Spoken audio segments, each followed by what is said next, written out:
Sorry. प्रधानमंत्री Starmer, friends, नमस्कार। Prime Minister Starmer, friends, namaskar, good morning. सबसे पहले मैं प्रधानमंत्री स्टारमर के गर्मजोशी भरे स्वागत सत्कार के लिए हार्दिक आभार व्यक्त करता हूं। आज हमारे संबंधों में एक ऐतिहासिक दिवस है। मुझे प्रसन्नता है कि कई वर्षों की मेहनत के बाद आज दोनों देशों के बीच comprehensive economic and trade agreement संपन्न हुआ है। First of all, let me extend my heartfelt gratitude to Prime Minister Starmer for the warm welcome and gracious hospitality. Today marks a historic day in our bilateral relations.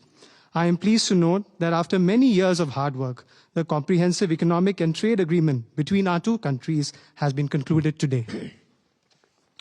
यह समझौता मात्र आर्थिक साझेदारी नहीं, बल्कि साझा समृद्धि की योजना है।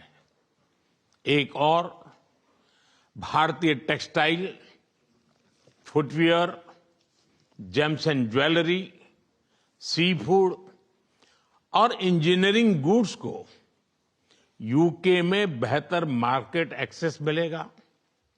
भारत के एग्रीकल्चर प्रोड्यूस और प्रोसेस्ड फूड इंडस्ट्री के लिए यूके की मार्केट में नए अवसर बनेंगे। भारत के युवाओं, किसानों, मछुआरों और एमएसएमई सेक्टर के लिए यह समझौता विशेष रूप से लाभकारी सिद्ध होगा। वहीं दूसरी ओर भारत के लोगों और इंडस्ट्री के लिए यूके में बने प्रोडक्ट्स जैसे मेडिकल डिवाइसेस और एरोस्पेस पार्ट्स सुलभ और किफायती दरों पर उपलब्ध हो सकेंगे।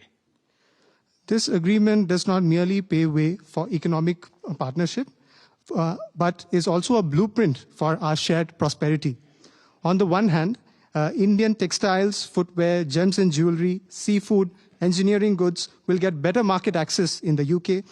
Indian agricultural products, processed food industry will find new opportunities in UK's market. This agreement will prove especially beneficial for India's youth, farmers, fishermen and MSME sector.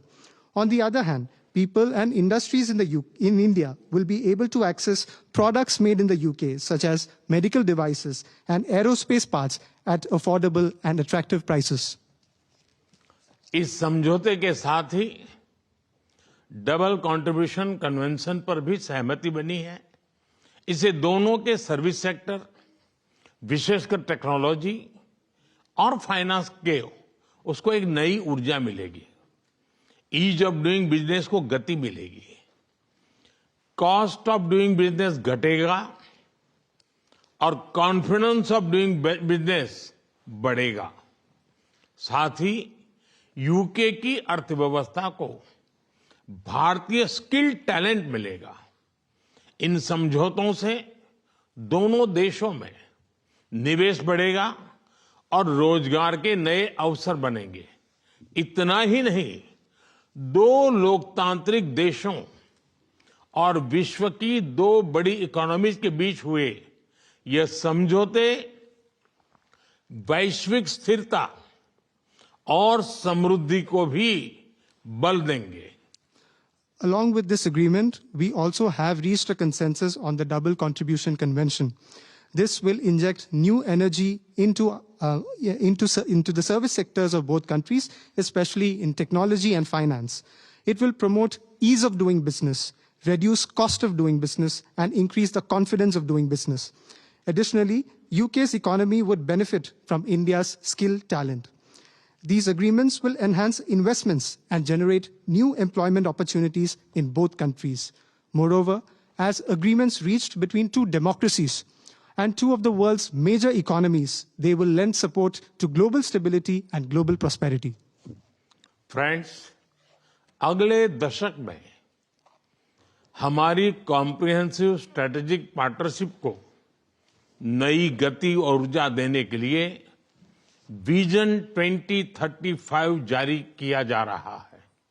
यह टेक्नोलॉजी, डिफेंस, क्लाइमेट, एजुकेशन और people to people connect के क्षेत्रों में एक मजबूत, भरोसेमंद और महत्वाकांक्षी साझेदारी का रोड मैप बनेगा। Friends, to give new momentum and energy to our comprehensive strategic partnership in the coming decade, today we are launching our Vision 2035. Vision 2035 is a roadmap that will form the basis of a strong, trustworthy, and ambitious partnership in the fields of technology, defense, climate, education, and people-to-people connect. Defence और security में साझेदारी के लिए defence industrial road map बनाया गया है। हमारी technology security initiative को और मजबूत करने पर काम किया जाएगा। It is our commitment that from AI to critical minerals, semiconductors to cyber security, we shall create the future together. A defense industrial roadmap has also been drawn up for partnership in defense and security. Work will continue on strengthening our technology security initiative. It is our commitment that from AI to critical minerals, from semiconductors to cybersecurity, we shall create the future together. Friends, शिक्षा के क्षेत्र में भी दोनों देश मिलकर एक नया चैप्टर लिख रहे हैं। यूके की 6 यूनिवर्सिटीज भारत में कैंपस खोल रही हैं। पिछले हफ्ते ही भारत के गुरुग्राम शहर में साउथ हैम्पटन यूनिवर्सिटी कैंपस का उद्घाटन हुआ है।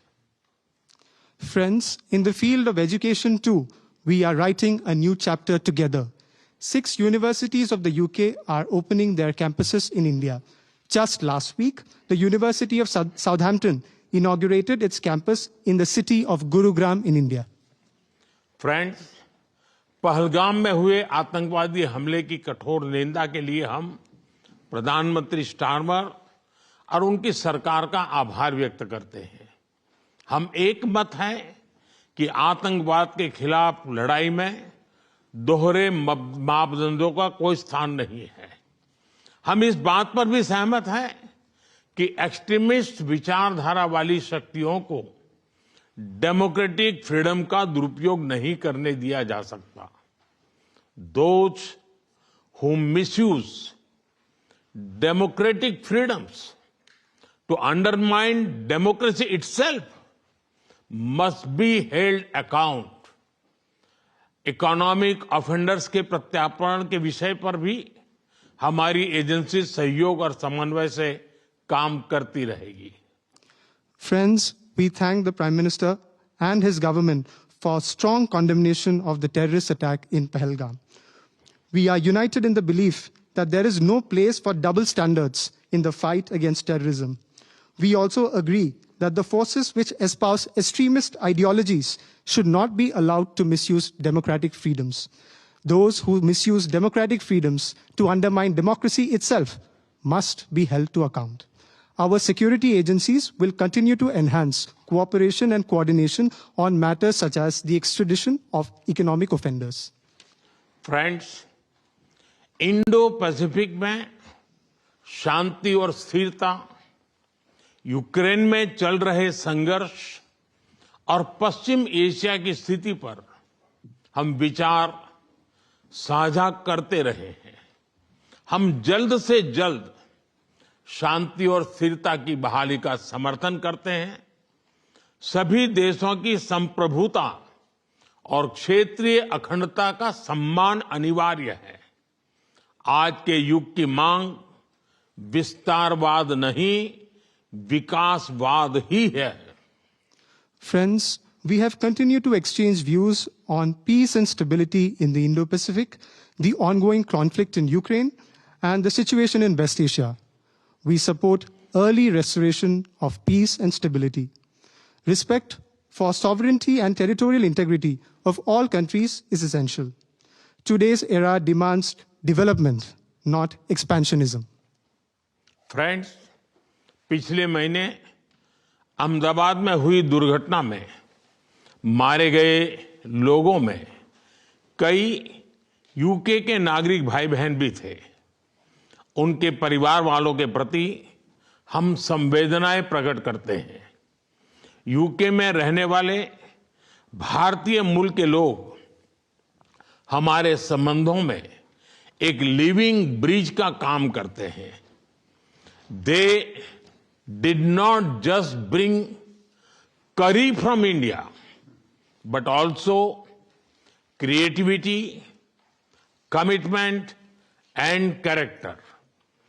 इनका योगदान सिर्फ यूके की समृद्ध इकोनॉमी तक सीमित नहीं है, बल्कि यूके के कल्चर, स्पोर्ट्स और पब्लिक सर्विस में भी दिखता है।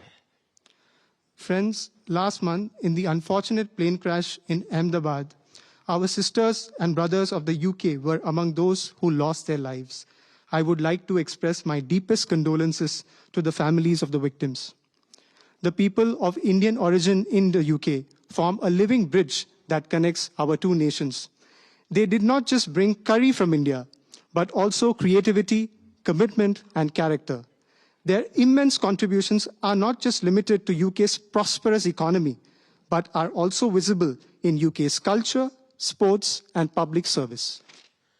Friends, जब भारत और यूके मिले और वह भी टेस्ट सीरीज के दौरान, तो क्रिकेट का उल्लेख तो करना ही पड़ता है। For both of us, cricket is not just a game, but a passion, and also a great metaphor for our partnership. There may be a swing and a miss at times, but we always play with a straight bat. We are committed to building high-scoring solid partnership. आज संपन्न हुए समझौते और vision 2035 इसी spirit को आगे बढ़ाने वाले माइलस्टोन है। Friends, I would be remiss not to mention cricket when India and the UK are coming together, especially during a test series. For both of us, cricket is not just a game, but a passion. And also a great metaphor for our partnership. There may be a swing and a miss at times, but we always play with a straight bat. We are committed to building a high-scoring, solid partnership. The agreements concluded today and Vision 2035 are milestones which advance this very spirit. प्रधानमंत्री जी, मैं एक बार फिर आपके आतिथ्य सत्कार के लिए आभार व्यक्त करता हूं। मैं आपको भारत यात्रा करने का निमंत्रण भी देता हूं और आशा करता हूं कि हमें शीघ्र ही भारत में आपका स्वागत करने का अवसर मिलेगा। बहुत बहुत धन्यवाद। Prime Minister, I thank you once again for your warm hospitality. I would also like to take this opportunity to extend an equally warm invitation to you to visit India. I am eagerly looking forward to hosting you in India very, very soon. Thank you very much. Thank you. Thank you.